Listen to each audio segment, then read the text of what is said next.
dukur mirë ju e ndërlidhët dhe në fakt ajo që po flitet dhe po shihet si një lloj kërcënimi është mbyllja e ngushticës së Hormuzit, që ministri i jashtëm iranian në fakt e cilësonte që mbyllja është për armiqtë e Iranit dhe aleat të armiqve.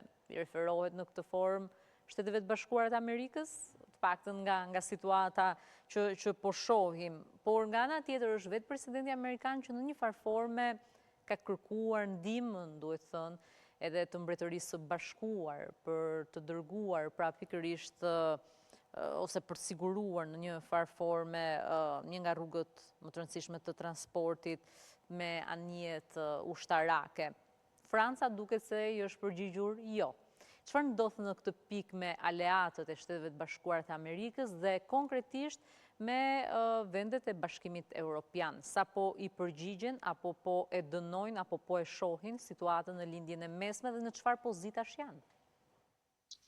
Sigurisht, nuk e kemi një skenar të vitit 2003 në invazionin e Irak, kur ka pas një bashkangjitje në aleancë. Këtu e kemi tash një përçarje të kampit Euroatlantik, ta thëmë kështu.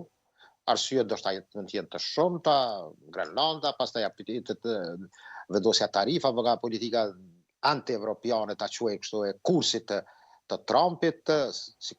Por të ndolmet aja që Abbas Agaci, ministri i jashtëm i Iranit, iranianët e kanë parolën të cilë kush është shejtani i madh dhe i vogël, dhe kjo në një farë mënyre dihet që armiku i tyre momentalisht janë shëbat bashkë me Izraelin, por